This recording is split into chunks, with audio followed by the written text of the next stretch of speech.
what has taught you most in life, your success or your failure? Zero doubt that my failures have taught me way, way, way more than my successes, because I've never ran from failure. I've always faced it, I've dealt with it, and I've moved on. And those failures have given me life's greatest lessons.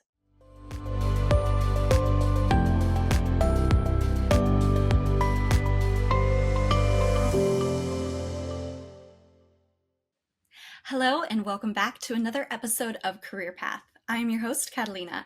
Today, we will be discussing taking risks to reap rewards. And here to discuss that with me, I have Nancy Hughes. Nancy is a partner and owner at Connect1 LLC, and she has been in the industry a little over 30 years. Outside of work, Nancy is also very dedicated to philanthropy, and she volunteers at a couple of places, including the Alzheimer's Association, the Challenged Athletes Foundation, and the Leukemia and Lymphoma Society, just to name a few. Nancy, it is such a pleasure to have you on today. Thank you so much for joining me. Thank you, Catalina. I really appreciate the opportunity to be with you today. My pleasure. Would you like to tell us a little bit about yourself and how you got to where you are today? So a little bit about myself. I live in San Diego and thoroughly enjoy the lifestyle here. I started in the industry back in the late 90s as a sales rep for a very small collection agency. Had absolutely no idea what collections was all about, and walked in the door, and there were about 8 people in the office, and quickly got a crash course. And I remember telling the collection manager, introducing myself and saying, "Teach me the business." And he said, "No one's ever asked me that question in all the sales reps we've ever had." And I said, "Well, how can I possibly sell what I don't know?" So he put me on the phone, and I started learning how to collect bills. So then we grew from there, and we grew the company to about close to 500 people. And then the company was acquired. And I stayed on with them for a bit, wanted to learn the debt buying side of the industry. So was an executive at Absolute Resolution Corp for 5 years and learned a ton about that side of the business. And then was recruited back by Teleperformance, who had acquired our company to work in the biz dev world. And I loved it because that was part of the call center space I didn't know was customer care. So doing global projects on the care side. And then went out on my own about 10 years ago. So I have been with Connect1 now. We rebranded, but about 10 years. So that's mine in a nutshell. I love the industry. I've always said that once you're in, you never get out. And it's like a vortex.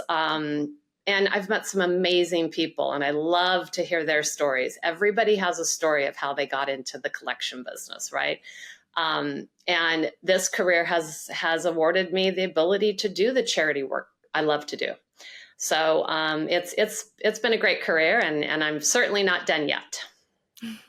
Well, thank you so much. I really appreciate you sharing that background, and that's fantastic how passionate you are about the industry.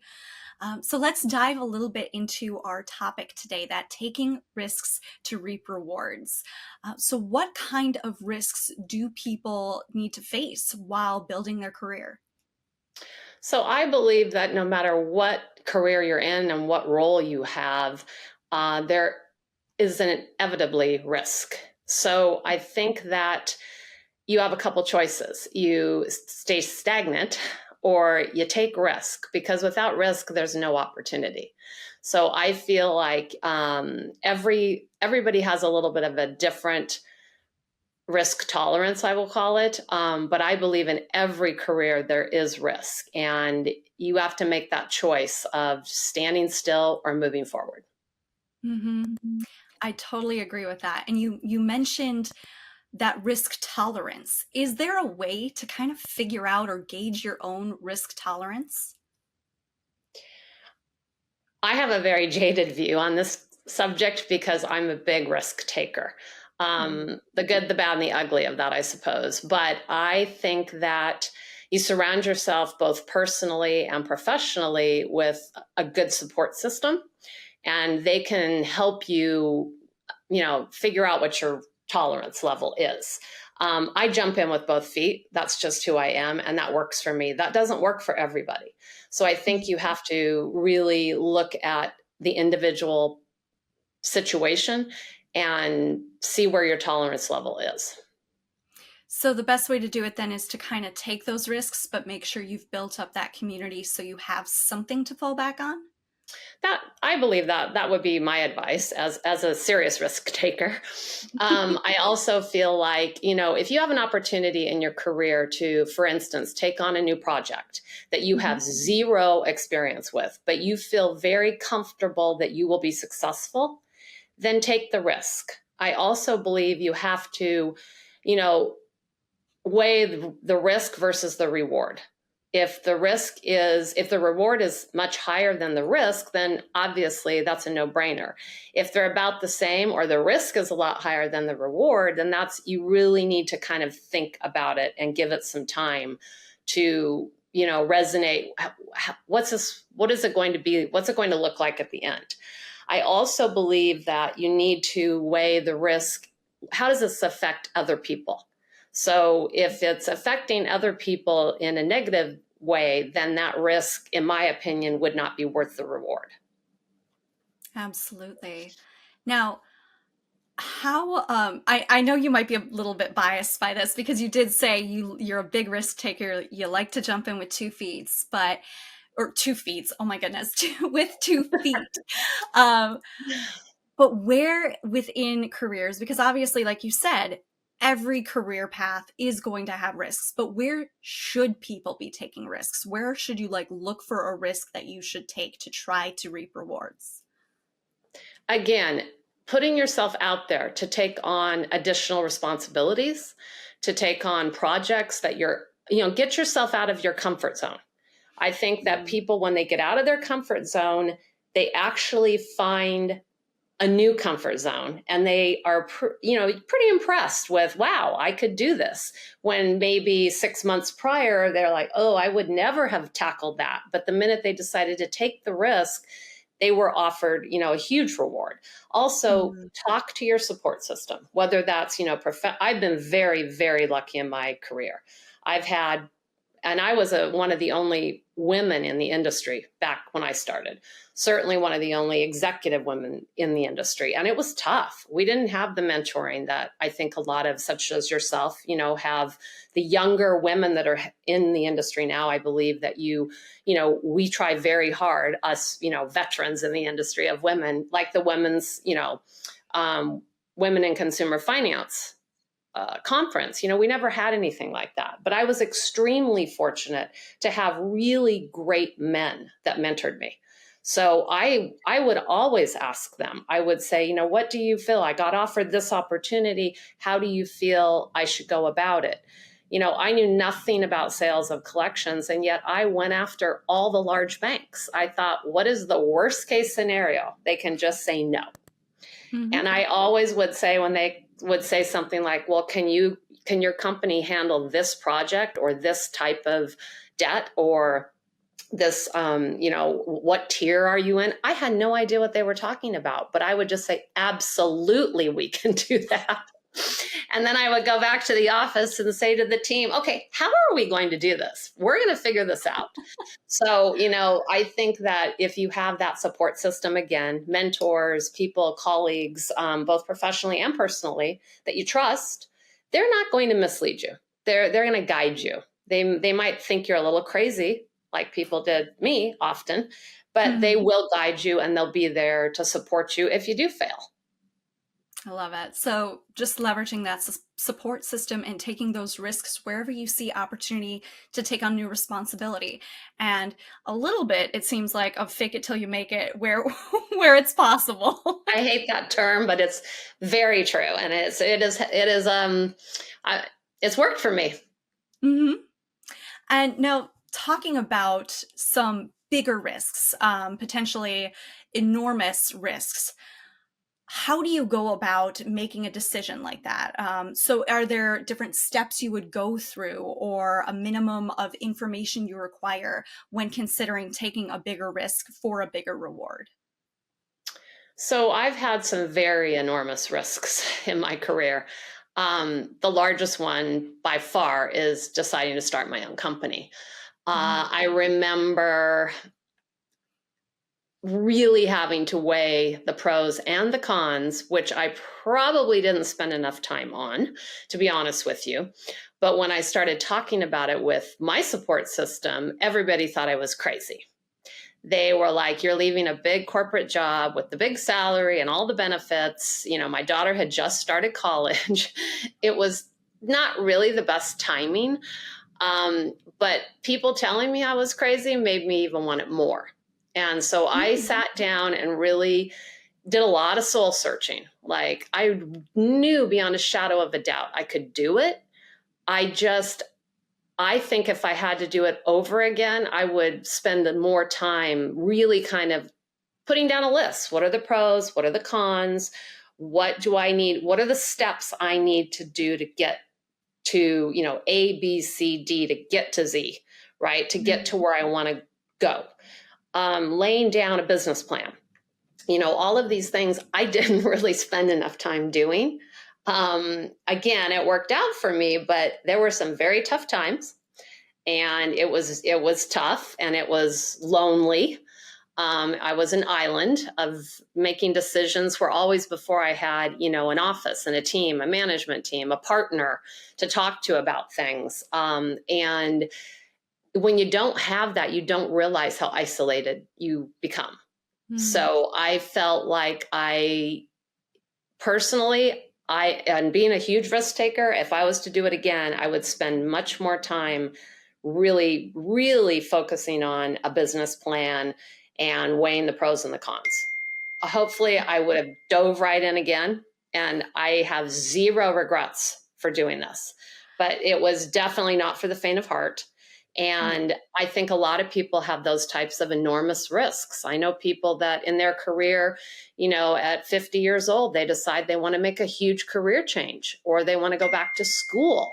Those are tough. Those are tough decisions. But I feel like it's so worth it, because at the end of the day, I'm so much happier than I was. I loved building the companies when I was an entrepreneur, the very first collection agency. But then when I got to the corporate world, I felt like this was not me. I'm very much have the entrepreneurial spirit, and it hampered me from doing that. So I love the enormous risks. Now, am I at a point in my career currently that I'd like to just kind of, mellow out and sail down the rest of my career? Absolutely. But I still will take on, huge new projects. We're always doing different things at Connect1. I mean, we started in the business thinking we were going to, match collection agencies with our clients and do a lot of debt sales.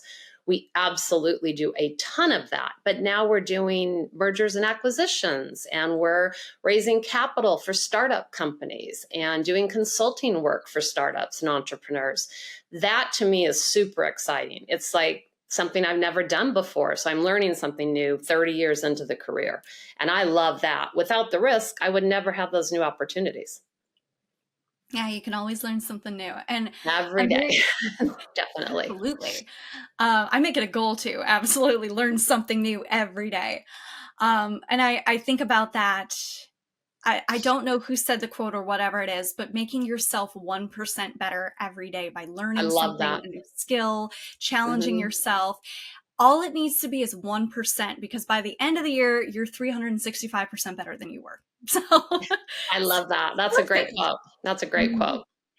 Now, I'm interested to hear a little bit more about, so you talked about having that support system and kind of leaning on them and learning from them and judging your risks based on that support system.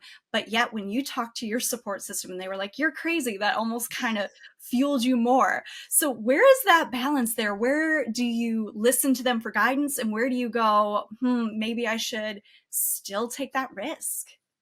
So, and I won't say that everybody said I was crazy, but I had several people that were like, "Oh, go for it, Nancy." My cheerleaders, I will call them for sure. But I think in the back of their mind, if I ask them now, they would say, "Yeah, I thought you were a little crazy." But I've always been, even as a kid, if I was told I couldn't do something, that always made me want to prove myself even more. Yeah, So gives you you that can't chip on do your that, shoulder. or girls can't do that, or, Mhm. I just was always really watch me. That's just been my philosophy my whole life. So it wasn't any different when I had to make that decision. But they rallied around real fast. My support system was there for me. Now, of course, they're like, "Wow, that was the smartest move you ever made." But it was not the easiest for sure. So, Absolutely. and I will have And to say that when I was out on my own, until we really, myself and my partner Bob Pacone, joined forces, he was out on his own as well. And when we joined forces and really started working together as a team, that's when Connect1 just blossomed into where we are today and where we're going tomorrow, which is super exciting. So it really did take a joint force, to have somebody to talk to, make decisions together. Right or wrong, we had each other's backs on mhm. decision making. Even if it was, turned out to be not such a great decision for us, we always had each other's backs. So I feel like that is huge when you are taking risks. Make sure you surround yourself with people that do have your back. And I love your philosophy with taking risks. I feel like that's something that I at least want to carry forward, and others might too. When going to take risks, that watch me. Having that philosophy of just, okay, watch me. Um, Yes. I do think a lot of when you take risks or do anything like that, take a leap of faith, the attitude that you bring to it is going to very much affect the outcome. If you have a feeling that this is going to go great, it tends to go great. If you're like, oh, this is going to be the worst thing ever, and you come into it with all of these terrible feelings, it's probably going to end up terrible. I love talking about quotes on this show, but there's a quote that says, like, whether you think you can or you think you can't, you're right, because whatever you come in with, your attitude is going to be it. So watch me. Absolutely. And I've always been a positive person. I've been called positive Pollyanna many times in my lifetime. And I don't think that's necessarily a good thing, because people are like, wait a minute, how can you be positive in this situation? I think you have two choices, because the situation's there anyway. So Mhm. it's how you handle it, it's how you look at it. You know, the old cliche, right? What has taught you most in life, your success or your failure? Zero doubt that my failures have taught me way, way, way more than my successes, because I've never ran from failure. I've always faced it, I've dealt with it, and I've moved on.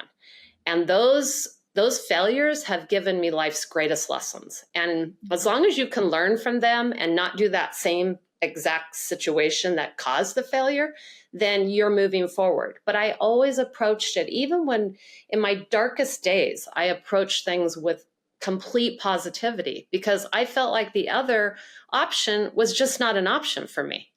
I had to deal with the situation anyway, so you might as well face it with a smile on your face and just deal with it in a positive, have a positive attitude, because negativity not only brings yourself down, but everybody around you. So guess what? Your support system's not going to be there too long if you're the negative Nilly that always is saying something negative and looking at Mhm. everything as the glass half empty instead of the glass half full.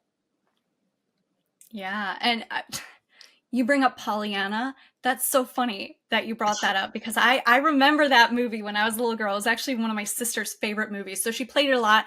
And at first I remember being annoyed at it, but I was too young to understand it. And when I got older, I was like, oh my God, I love this movie Yeah. because I loved Pollyanna.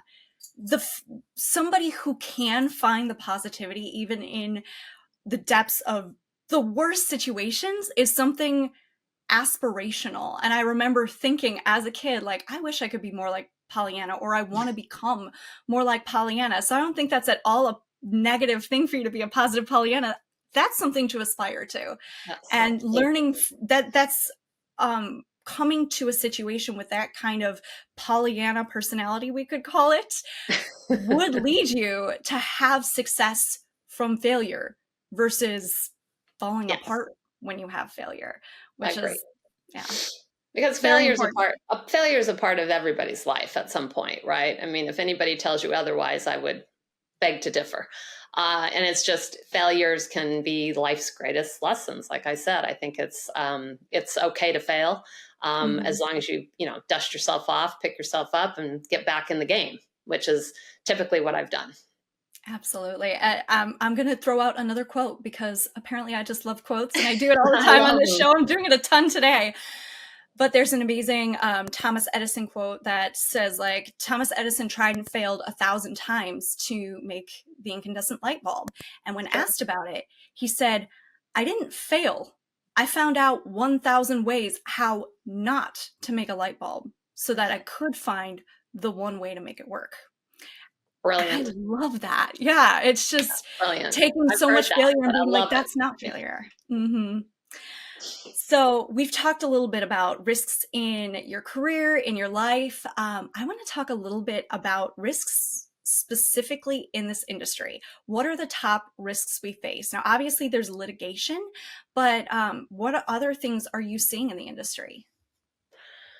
Um, I think, having been in this industry now for 30 years or more, I have seen a lot of ups and downs. And I hear from a lot of people currently that they really feel this is an extremely risky time between legislation, new laws, new rules and regs, and capital constraints, the cost of capital, et cetera. In the debt buying space in particular, there's certain groups that just aren't, or they're being much more conservative in funding buyers. So without funds, buyers can't buy portfolios, and then sellers can't sell, and prices are down. So it's a cycle, right? And I do that is absolutely happening. And of course, litigation, that's been in the industry for as long as I can remember. I remember, the FDCPA came in the 70s, and people were panic stricken. And then the CFPB came in and people were panic stricken. I like to believe that it's survival of the fittest. You figure out how to pivot, how to punt, how to figure out how to work best within the confines of what the situation is. I personally think when people are in a situation that think it's so risky that they're running from the industry, I think it's time to run into the industry because it gives you a whole different opportunity than it would if things were just going great for everybody.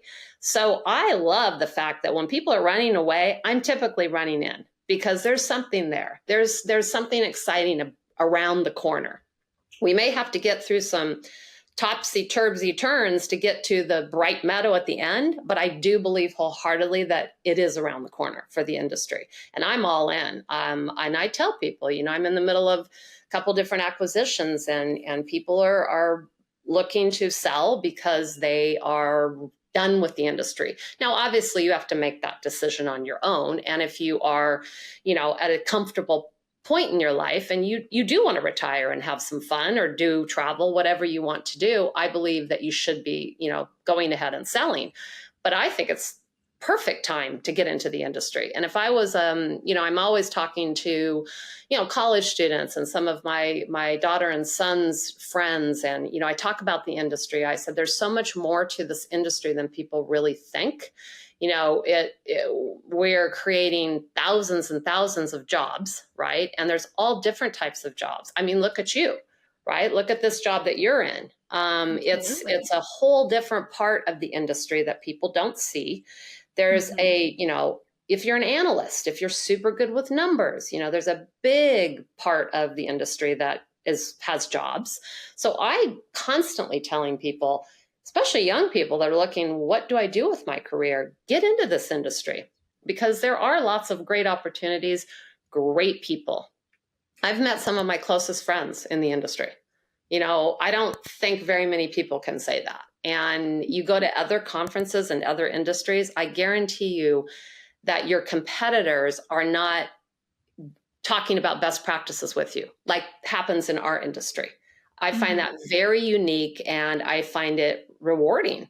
That everybody, regardless if it's a competitor or not, they're friendly, they're open, they're willing to share ideas. There's enough business in this industry for all of us, and I feel like if we just constantly support each other, then the industry's going nowhere but up. Absolutely. That's fantastic. And you have such a great take on, I think, the risks we're currently facing just with the times, that you need to pivot and change and roll with the punches, essentially. Yes, It's the best way to fight those risks currently. absolutely. Um, well, unfortunately, Nancy, we are out of time today, but thank you so much for joining me. I really enjoyed this conversation. I think you had a ton of fantastic insights, so thank you so much. And And thank you. It was a privilege, and thank you very much. my pleasure. To our listeners, if you have any questions, comments, or any topics that you would like to see us talk about in the future, please leave them in the comments below and we will do our best to get to all of them. But in the meantime, thank you so much for joining us, and I look forward to seeing you in our next episode.